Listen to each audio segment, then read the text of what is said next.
Isang maulang umaga sa inyo mga katoto. Kami ng pamilya ay nagkaayaang kumain dito sa may L4. Dito pa rin sa may Igulot. Marami kasing kainan dito mga katoto. Ayun, dito na kami pong sa may second floor. At ayan, nag-aantay na kami ng order. Isa sa mga in-order namin dahil ngayon ay maulan ay isang family size na Lomi Overload. Ayan mga katoto, Lomi Overload. So may mga sahog siyang chicharon, lumpiang Shanghai, siomai, atay, baboy, lechong kawali, quail egg, marami. At marami itong mga katoto, marami yung servings nila dito sa family size overload. So ayan, makita nyo naman hindi siya tinipid sa sahog. So malapot din siya mga katoto. Itlog, lumpia, at saka chicharon. Ano lasa ng Hungarian? Sarap. At ayan, kay Bunso, ang in-order naman niya ay Hungarian. So, masarap naman daw ang Hungarian. Yun yan pa nila, ano lasa? Sarap, kaya naman. Ayun, so far, yan naman ang komento ng asawa ko sa Giempo. Masarap naman daw, kaya lang manipis nga lang yung servings. Pero okay naman so far. At yung in-order naman namin na Lomi ay hati naman kami ni Sean dahil nga malaki yun, family size. Pero ayun, actually hindi nga namin kayang ubusing apat yun. So, siya ang lasa ng ano? Ng Lomi. Sarap.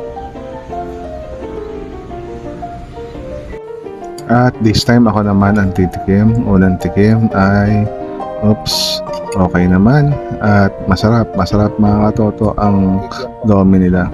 Siguro kung i-rate ko tong Lomi sa highest ng 5 star, siguro may i-rate ko siya sa 4. So yun. Meron kasi ako hinahanap na lasa talaga ng Loming Batangas, pero siya naman okay naman siya, above average naman ang lasa ng Lomi dito. At guys, tanong lang, kayo rin ba, inuulam niyo rin ba yung Lomi? Nagra-rice din ba kayo pag kumakain kayo ng Lomi? Kasi ako parang normal na sa amin to simula nang maliit ako na nilalagyan namin ng rice yung Lomi. As in talagang inuulam namin mga katoto.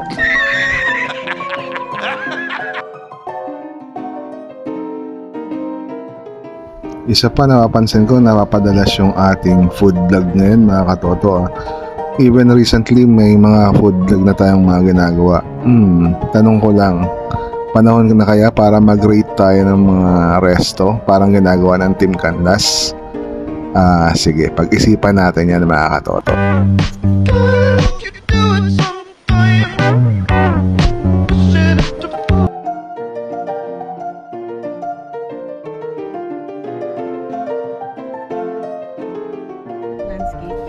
Pasensya na kayo guys, hindi ko nakuhanan masyado ng maayos yung kainan na to kasi nga umuulan at ito nga yung bintana ng kotse ay nagmo-moist na. So ayun, so pinilit na lang namin kuhanan ng video itong labas. Hi guys! So for today's video, kumain kami ng Lomi at inuutosan niya ako na videohan ko kung saan daw kami kumain. Pero in-explain ko guys na hindi niyo makikita kung saan kami kumain dahil malabo po yung bintana. Ayan, so ipipilit niya ulit. Hindi nga ako marunong mag-reverse ng camera ni Ray.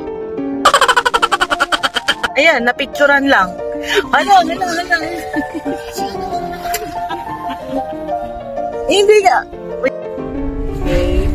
So guys, pag gusto nyo nang kumain ng masarap na Lomi at nandito kayo, ayan siya. Ayan. Okay bang Lomi? Sold? Ilang rice?